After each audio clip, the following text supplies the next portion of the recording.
Invito la Chiesa ad aprire la parola di Dio. Prima lettera di Giovanni, capitolo 3, al versetto 20.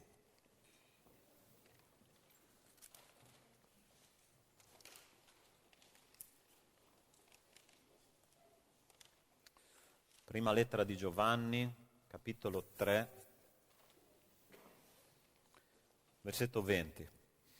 Poiché se il nostro cuore ci condanna, Dio è più grande del nostro cuore e conosce ogni cosa.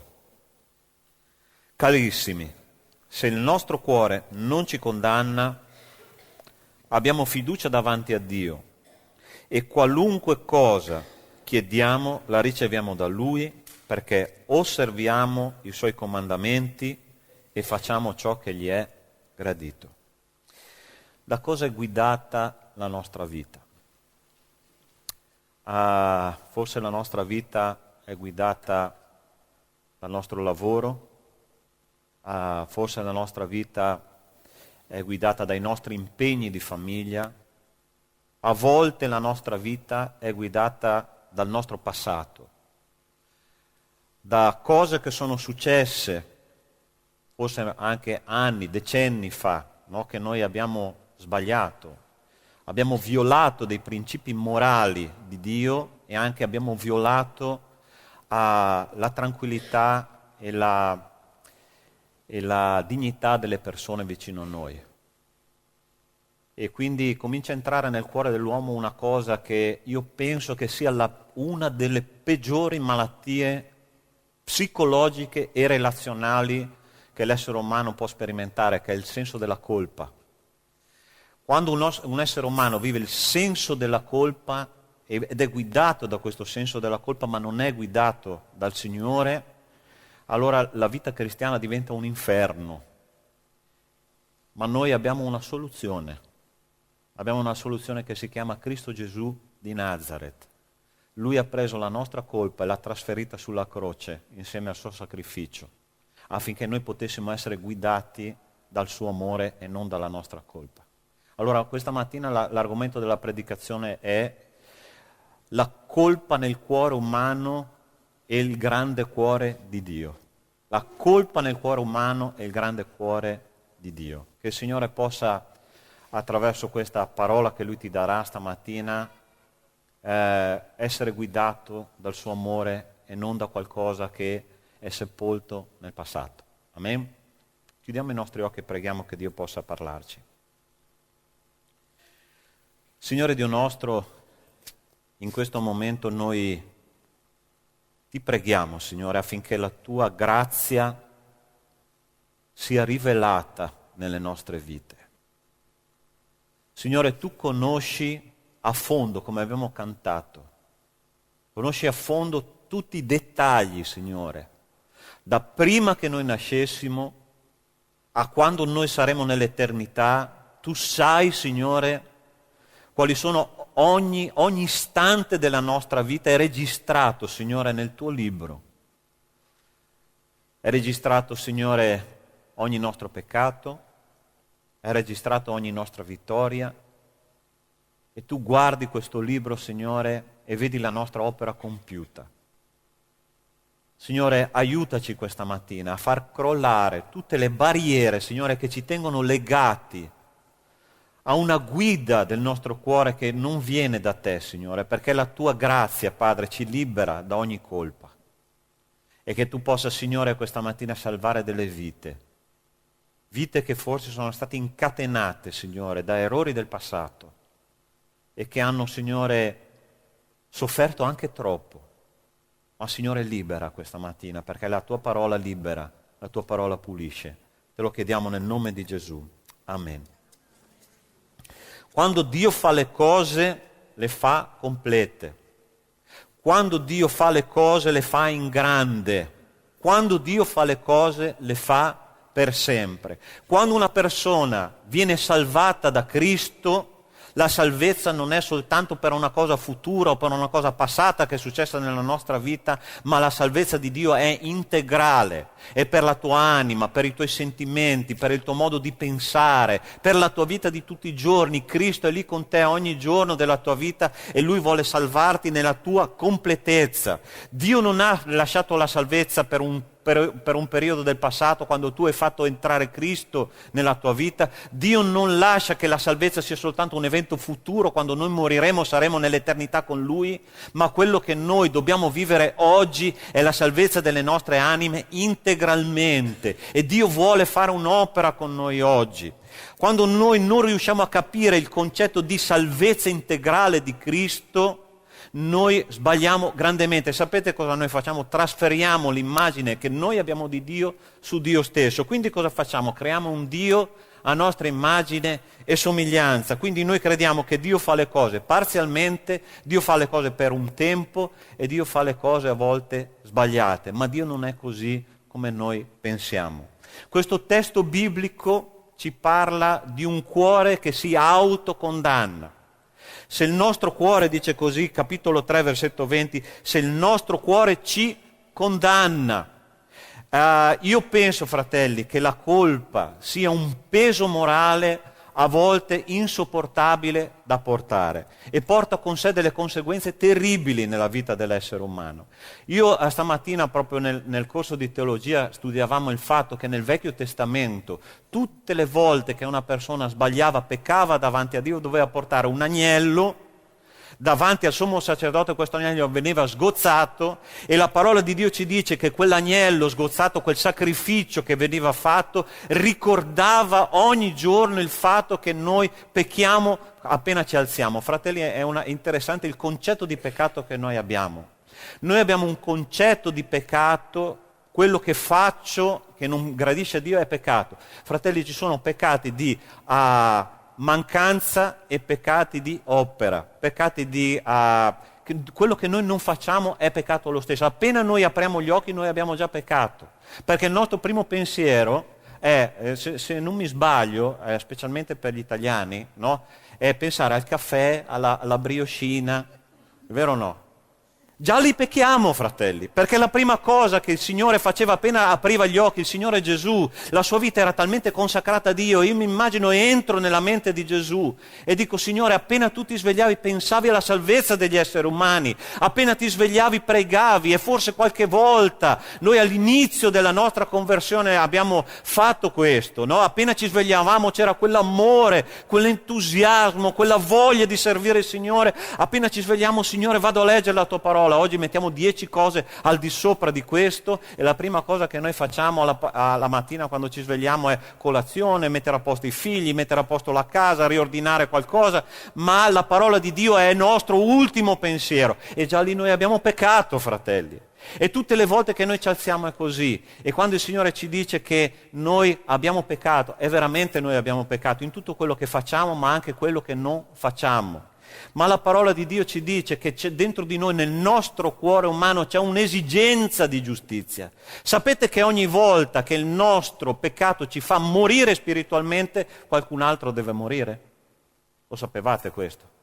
Quando qualcuno muore, qualcun altro deve morire per ridare la vita. E il nostro cuore esige la giustizia di Dio. E sapete cosa comincia a fare? Si innesca un ciclo di autocondanna, di autocommiserazione, di autodisciplina che ci porta alla colpa. Che cosa comprende la colpa nel cuore umano?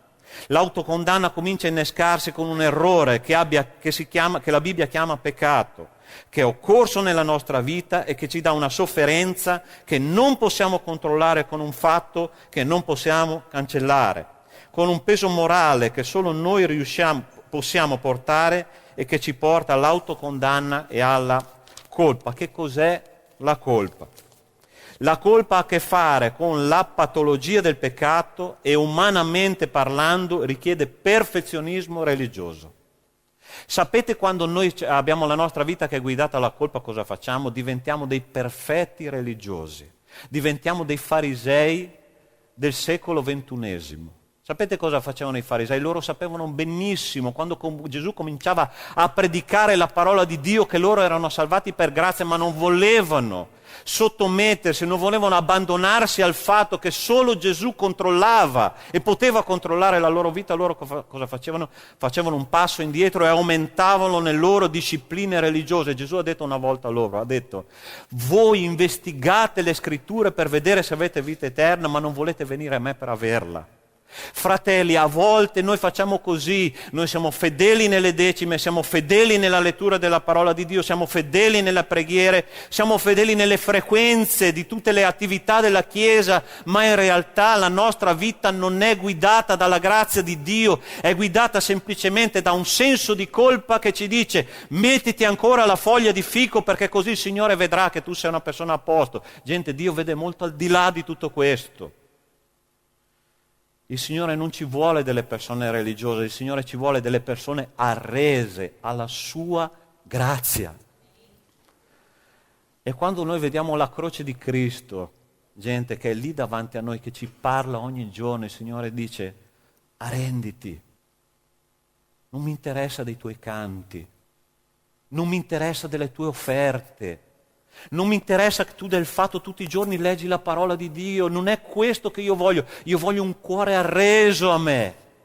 Arrenditi affinché io possa riempirti della mia grazia. Fratelli, la 90% della Chiesa non vive un rapporto libero con Dio. Sapete perché? Perché il nostro problema principale, il problema dell'essere umano, sai come si chiama? Controllo. Controllo. Io voglio avere sotto controllo la mia vita, voglio avere sotto controllo la mia famiglia, voglio avere sotto controllo ogni cosa che mi riguarda. E fratelli, quando comincia a capitare che la lavatrice si rompe, la macchina si rompe, il conto in banca si vuota, tu ti ammali e non puoi fare più niente, il Signore ti dice: sono qua per dirti che ti devi arrendere alla mia grazia, non farti guidare dalla colpa. Dentro di noi, fratelli, c'è un grosso problema che si chiama peccato. Ma il Signore dice che Gesù è stato fatto peccato per noi affinché noi diventassimo giustizia di Dio in Lui. La colpa non ha più niente a che vedere con te, la colpa non ha più niente a che vedere con me. E se tu capisci che la grazia di Dio è completa per la tua vita sarà completamente libera di essere gestita dal Signore. La colpa ha a che fare con la patologia del peccato e umanamente parlando richiede perfezionismo religioso. La colpa ha a che fare col passato e umanamente parlando richiede una fuga.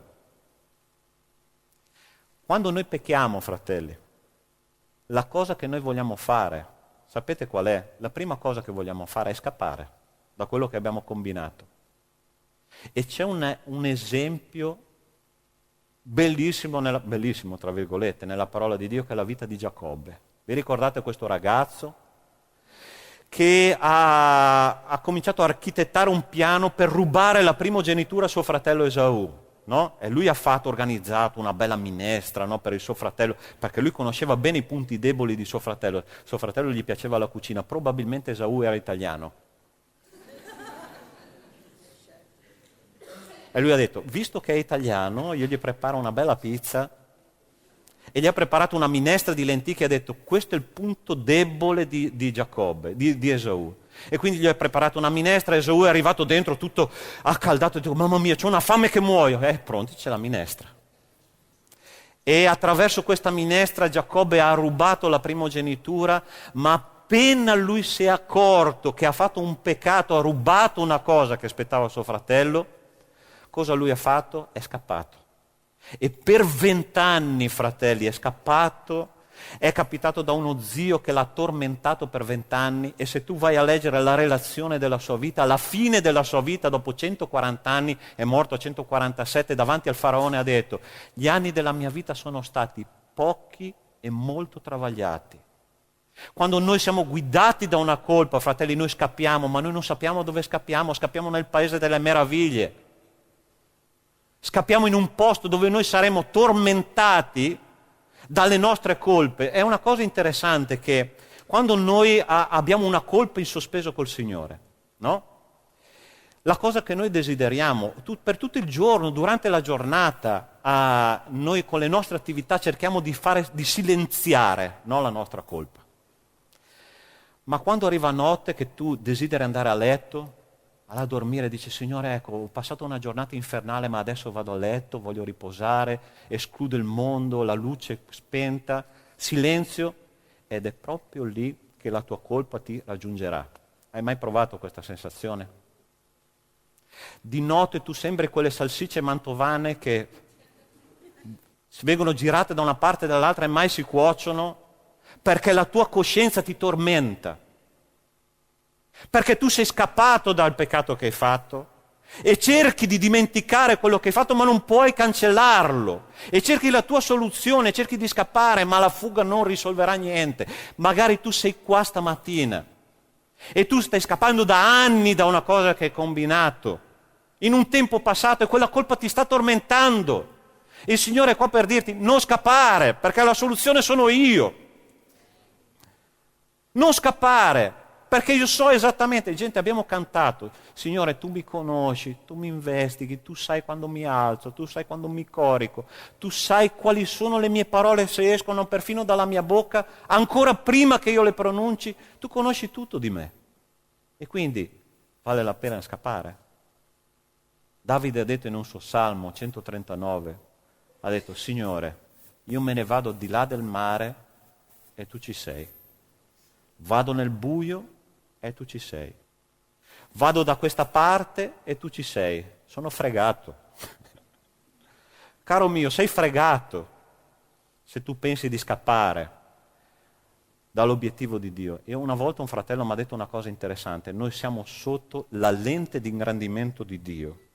Tu puoi andare dove vuoi, ma il Signore è sempre lì che ti punta con il suo amore, ti dice: la soluzione non è scappare, la colpa non può essere risolta così.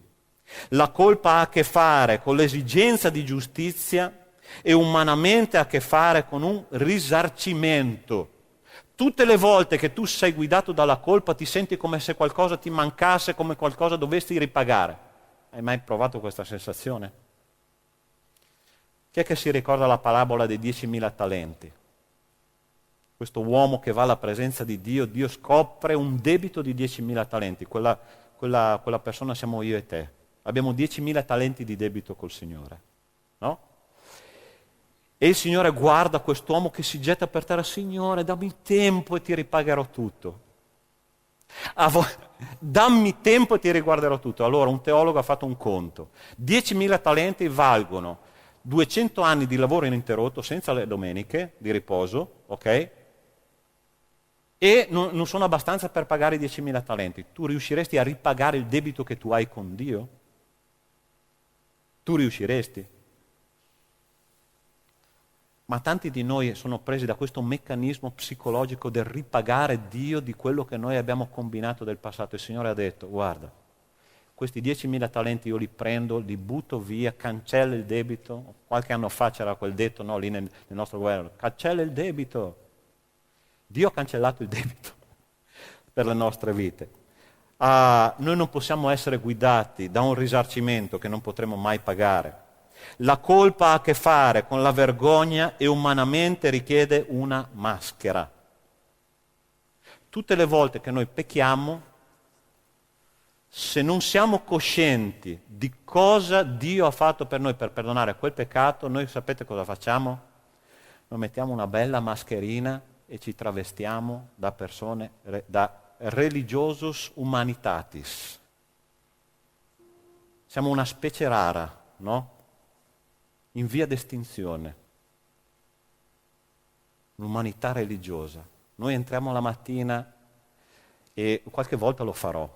Non stupitevi se io mi metterò all'ingresso per vedere come entrano le persone. Gente, io non so, ma ho imparato che noi dobbiamo essere dei libri aperti. Perché tanto il Signore ci conosce. Il più bel complimento che una sorella una volta mi ha fatto è venuta da me e mi ha detto: Pastore, tu sei un libro aperto, gloria a Dio. Ma ci sono persone che dentro vivono amarezza, orgoglio, risentimento.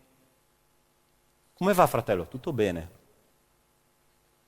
Ma dentro, e noi mettiamo quelle mascherine perché la colpa guida la tua vita. Questo testo biblico è molto interessante perché dice: se il nostro cuore ci condanna, e qua c'è la soluzione. Dio è più grande di ogni cosa, più grande del nostro cuore e conosce ogni cosa.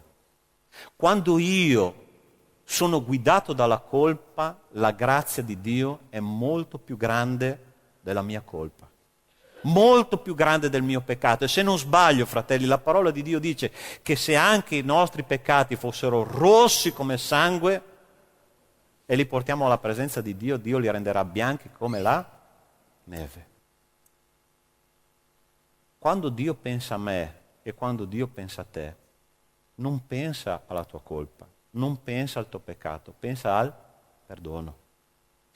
Il grande cuore di Dio che perdona ogni peccato, il grande cuore di Dio che ti solleva da tutte le tue colpe. Adesso ti invito a fare una cosa, a lasciare che il Signore sondi il tuo cuore. Tu sai cosa stai combinando o cosa hai combinato in passato, come io so cosa ho combinato in passato. Permetti allo Spirito Santo che ti porti l'attenzione proprio su quell'episodio, su quella persona che tu hai ferito, su quella situazione che non hai risolto. E permetti a Dio di entrare in questa sofferenza e di sollevarti da questo peso che ti affligge forse da anni. E il Signore ti sta dicendo: il mio cuore è più grande del tuo, il mio perdono è più grande della tua giustizia, il mio amore è molto più grande del tuo senso di colpa. Se il nostro cuore ci condanna, Dio è più grande del nostro cuore e soprattutto conosce ogni cosa. Gente, Dio conosce ogni dettaglio che mi ha fatto arrivare al peccato. Lui sa come ho cominciato a meditare il peccato. Lui sa nel momento in cui stavo decidendo di entrare in quella situazione. Lui sa cosa stavo provando nel momento in cui peccavo. Lui sa cosa provo dopo il peccato. Lui sa cosa proverò tutti i giorni che io deciderò di scappare lontano dalla sua grazia. Lui conosce ogni cosa e dice: io so tutto di te e io ti voglio perdonare perché il mio cuore è più grande del tuo. Gente, ma che liberazione! Io mi voglio di saltare con questo. Almeno un sorriso, me lo fate, per favore. Perché la grazia di Dio mi rallegra. Entra in quella dimensione spirituale in cui il Signore vuole farti pensare come Lui pensa. E dice: il mio cuore è più grande del tuo, io conosco ogni dettaglio di questa sofferenza che tu stai passando e io te ne voglio liberare completamente, voglio che il tuo rapporto con me sia libero. Gente, in Romani capitolo 5 l'abbiamo studiato stamattina. Dio dice che quando ci salva, ci riconcilia con sé. Sapete cosa vuol dire la parola riconciliazione? Apre un dialogo. Ok? Apertura di un dialogo. E ci sono due termini nel greco per riconciliazione. Uno è la parola diallasso e l'altra parola è apokatallasso. Diallasso sono due persone che decidono di avvicinarsi l'una all'altra e di riconciliarsi. Ma la parola che Dio usa nella sua parola, nella parola di Dio, per descrivere la parola riconciliazione è apokatallasso, che è decisione di una persona solo delle due di aprire un dialogo indipendentemente da questo quello che la persona fa. E Dio dice: io mi sono riconciliato con voi attraverso l'apokatallasso, ho deciso io di avvicinarmi a voi. E non importa come voi reagite, perché il mio amore è incrollabile. E quando io guardo voi non vi guardo con le colpe, vi guardo attraverso gli occhi di Cristo. E Lui ci ha resi perfetti per sempre, una volta per sempre salvati, gente.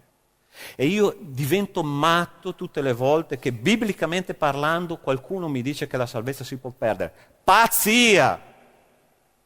Pazzia! È come dire che Dio fa le cose a metà, è come che Dio che fa le cose incomplete. Non è possibile perdere la salvezza, perché una volta che il DNA di Cristo comincia a scorrere nel tuo cuore, nella tua DNA spirituale, è impossibile che tu esca fuori di casa, dalla casa di Dio, no? Una volta un pastore mi ha fatto un esempio. Mi ha detto, ma se tuo figlio un giorno si tagliasse i capelli a zero, cambiasse il colore degli occhi, sarebbe ancora tuo figlio? Sì. E se lui uscisse di casa, andasse dal giudice a cambiare il cognome, sarebbe ancora tuo figlio? Come no? Certo che sì. Perché? Mi ha chiesto. Perché il DNA che scorre nelle sue vene è un DNA spirituale che non si può cambiare. Noi possiamo allontanarci da Dio, fuggire attraverso la colpa, cercare soluzioni alternative per i nostri peccati, ma quando Dio ci dice tu sei mio figlio, ti ricordi la parabola del figlio il prodigo? Gente, quanto era sporco, quanto era pieno di peccati, quanto era scadente la sua vita, ma quando il padre l'ha visto da lontano ha detto questo mio figlio è tornato alla vita, e lo chiama questo mio figlio. Tu che sei qua oggi, che non stai vivendo guidato dalla grazia di Dio, dal perdono di Dio e dalla mancanza di colpa, allora il Signore è qua per dirti, tu sei il mio figlio prediletto e oggi io ti ho liberato da questa colpa. Quali sono gli effetti della grazia di Dio? Dice 21 e 22. Carissimi, se il nostro cuore, è una condizione, se il nostro cuore non ci condanna, abbiamo fiducia davanti a Dio e qualsiasi cosa gli chiediamo riceviamo da Lui perché osserviamo i Suoi comandamenti e facciamo ciò che gli è gradito. La prima cosa che succede quando tu non sei guidato dalla colpa ma sei guidato dalla libertà della grazia di Dio, la prima cosa è preghiera efficace. Tu vai davanti a Dio, sai cosa chiedere e sai che Dio ti darà quello che tu stai dicendo, quello che tu stai chiedendo. Non so, è una promessa, gente. Anche questo mi basta un sorriso, vorrei un sorriso. Molto seri siete stamattina, come mai? Gente, il Signore ci sta dando delle promesse.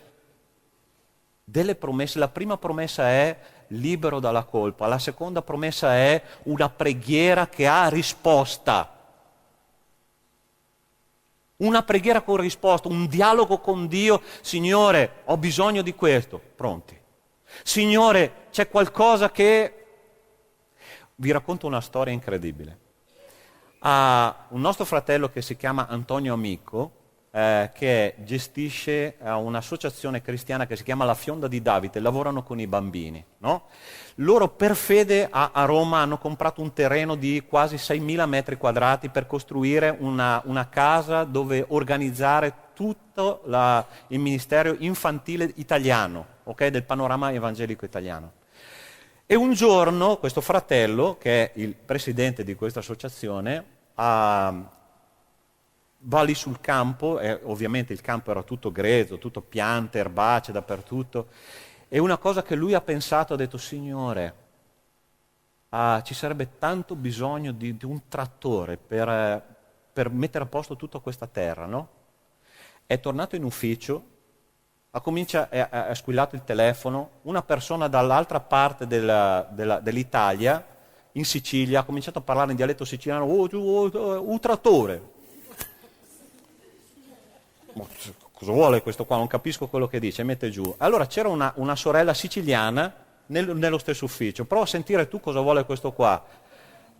Antonio, questo signore qua vuole regalarti un trattore. State capendo quello che vi dico? Neanche aveva pronunciato questa cosa e il Signore già aveva risposto. Gente, quando noi abbiamo fiducia davanti a Dio e siamo liberi dalle nostre colpe, il Signore fa così, ci risponde immediatamente. Tu vuoi vivere una vita libera così col Signore? Per fare questo tu devi lasciare il controllo della tua vita al Signore. Preghiera efficace. E seconda cosa, versetto 22. E qualunque cosa chiediamo la riceviamo da Lui perché? Perché osserviamo i Suoi comandamenti e facciamo ciò che gli è gradito. Fare ciò che gli è gradito non è la condizione, è lo stato della cosa. Io avevo un capo sul mio posto di lavoro, quando prima di consacrarmi a tempo pieno per il Signore, era più giovane di me, ma lui era un capo veramente capo, bravo, giusto, onesto, trasparente. Lui faceva le cose veramente come un vero leader. E sapete una cosa? Io tutte le mattine quando entravo in ufficio facevo non solo quello che lui mi chiedeva, ma anche quello che non mi chiedeva. Ma sapete perché? Non perché mi sentivo in colpa o perché avevo paura di essere ripreso, ma per ringraziarlo per quello che lui era e per quello che lui faceva per tutti. Gente, quando noi siamo liberi in questo rapporto personale con Dio, noi non solo facciamo quello che Dio ci chiede, ma facciamo di più perché ci sentiamo liberi di amare questo Dio straordinario che noi abbiamo senza nessuna barriera. La tua vita deve essere nelle mani di Dio, guidata da Dio. Noi passiamo una vita intera a rincorrere degli obiettivi, a rincorrere delle chimere. Sapete che cos'è una chimera? No? È un sogno irrealizzabile, quando l'unica cosa che noi dobbiamo fare per avere una vita totalmente libera e piena è far crollare le nostre barriere e lasciare il controllo della vita di Dio, nella vita nostra, nelle mani di Dio. Se il nostro cuore ci condanna, Dio è più grande del nostro cuore e conosce ogni cosa. Lui sa tutto di te, Lui sa tutto di me. Quando noi mettiamo sul piatto la nostra vita e lasciamo che il Signore la guidi e ci liberi da tutto quello che ci affligge, la nostra vita diventa un fiore che sboccia nel giro di pochi minuti. Qualche anno fa, in una chiesa americana, in quella chiesa c'erano i diaconi che passavano per prendere le offerte, no? Era una tradizione, un'abitudine di questa chiesa. E i diaconi stavano passando lungo le file, loro portavano questo piatto, no, d'argento con sopra la cassettina dove tutti mettevano le offerte. A un certo punto il diacono ha attirato l'attenzione un ragazzino che era lì in mezzo alla fila di seggiole, no? E ha detto: per favore, mi puoi portare quel piatto? Il diacono dice: ma cosa deve fare questo con il piatto? Questo ragazzino ha preso il piatto, è andato davanti al pulpito, l'ha messo per terra, ci è salito dentro con i piedi e poi ha fatto così. Ha detto: Signore, io non ho soldi da offrirti, ma quello che sono, controllalo tu. Stai capendo? Non farti guidare dalle tue colpe, non farti guidare dai tuoi peccati, non farti guidare da cose che non ti possono guidare alla libertà. Il Signore dice: sono qua con la mia grazia per liberarti dalla tua colpa, affinché la tua vita sia piena e libera di essere vissuta veramente come io ho progettato per te. 12 persone, gli apostoli, hanno conquistato il mondo, perché erano persone libere. Siamo più di 12, molti di più di 12, con potenziale, fratelli. Quando io, il pastore Caio e la Isaura, lei è testimone qua, parliamo della Chiesa, diciamo, la Chiesa di Treviso ha un potenziale, Isa, concordi? Ha un potenziale enorme, ma perché questo potenziale si sviluppi, noi dobbiamo essere delle persone libere, nella grazia di Dio. Puoi pregare insieme a me stamattina? Alzati in piedi.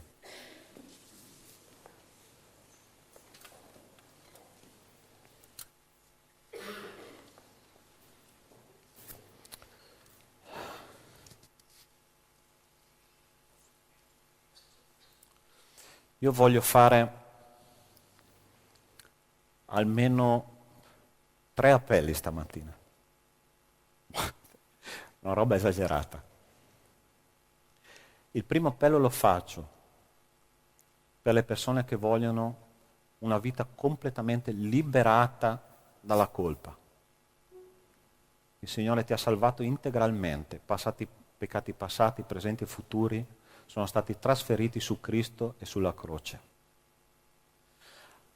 Il secondo appello che faccio sono le persone che hanno desiderio di farsi battezzare stamattina, dire Signore, io voglio dare la mia testimonianza di fede perché io credo in te e voglio far parte di questa comunità. Questo è il secondo appello che io faccio.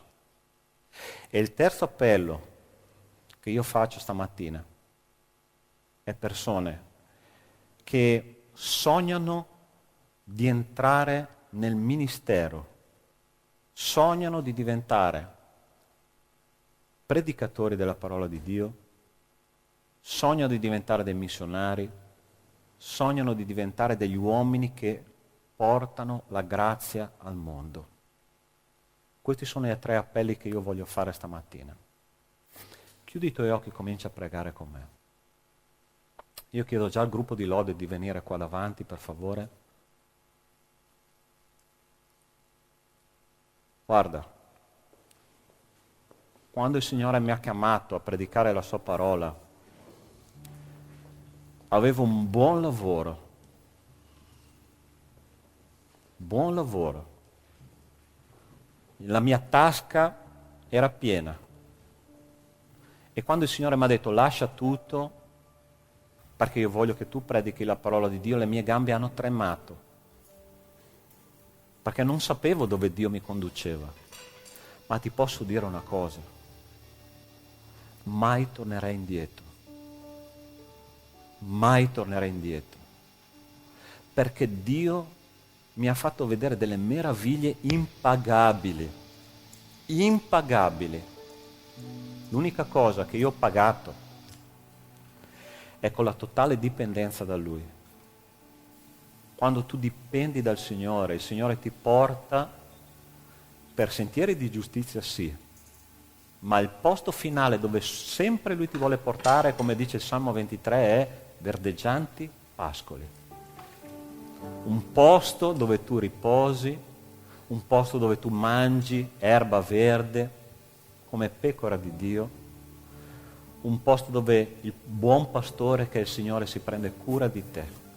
Tu vuoi raggiungere questo pascolo, ma devi dare la tua vita in offerta al Signore, dicendo Signore, è tua, appartiene a te. Tu vuoi trovare la tua strada, la parola di Dio è incredibile perché dice, tu vuoi trovare la tua vita, tu devi perderla. Tu devi perderla, devi perdere quello che tu sei oggi per trovare la piena soddisfazione di quello che il Signore vuole da te. E ti posso assicurare che la tua vita sarà piena. Questo non te lo assicuro io perché sono più bravo, più intelligente, più furbo, no, perché la parola di Dio te lo assicura. E io voglio fare questo appello a te. Signore, in questo momento la tua parola è stata predicata. La tua Chiesa ha ascoltato, Signore, quello che c'era in serbo per ciascuno di noi, Signore. Quante volte abbiamo desiderato una vita profonda con te, Signore, ma questa vita non arriva o non arrivava. E tu ci stai comunicando, Signore, che è necessario che la nostra vita sia guidata da te perché questa vita piena arrivi. Signore, io ti prego che chi è rimasto sensibile, Signore, a quello che è stato predicato, possa manifestare, Signore, la sua volontà. Tu hai sentito che la parola di Dio era per te stamattina? Alza la tua mano perché io voglio pregare per te. Dio ti benedica là dietro, Dio ti benedica qua a destra. Tu vuoi essere battezzato e dare la tua testimonianza, Dio ti benedica. Tu senti che il Signore ti sta chiamando a un impegno più profondo, al ministero, alza la tua mano nel nome di Gesù, Dio ti benedica là dietro.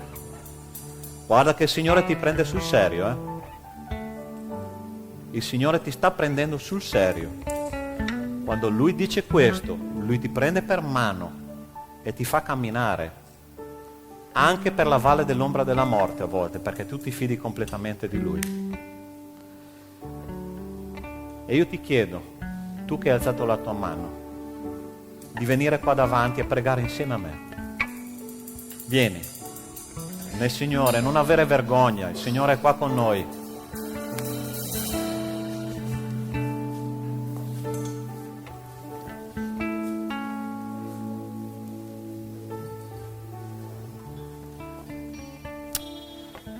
Prima di pregare voglio raccontarvi una piccola storia che è successa, di cui sono venuto a conoscenza ieri sera, no? Una persona del gruppo di Belluno, no?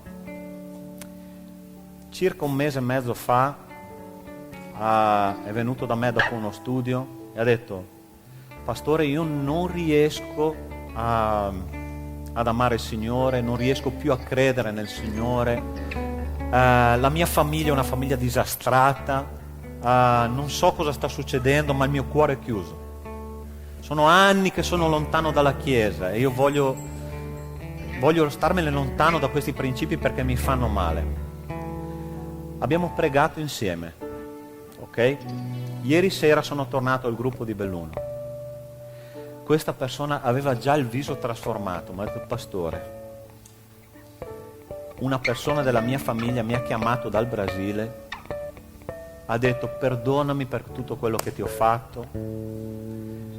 Quella persona, che è la mia mamma, si è trasformata, il mio cuore si è aperto, semplicemente per cosa? Perché noi abbiamo pregato. Una persona che praticava magia nera, ok? Ha detto: mia mamma non è più la stessa, ha uno spirito mansueto. Una famiglia trasformata attraverso che cosa? Una preghiera. Gente che arma che il Signore ci dà. Quindi prendi sul serio quello che stiamo facendo. Noi non dare la colpa al pastore se poi il Signore ti fa fare veramente quello che tu stai chiedendo, ok? Ma sono sicuro di una cosa, che l'ultimo posto dove Dio ti porterà sarà verdeggianti pascoli. Questo sì, questo è certo. Amen? Preghiamo insieme.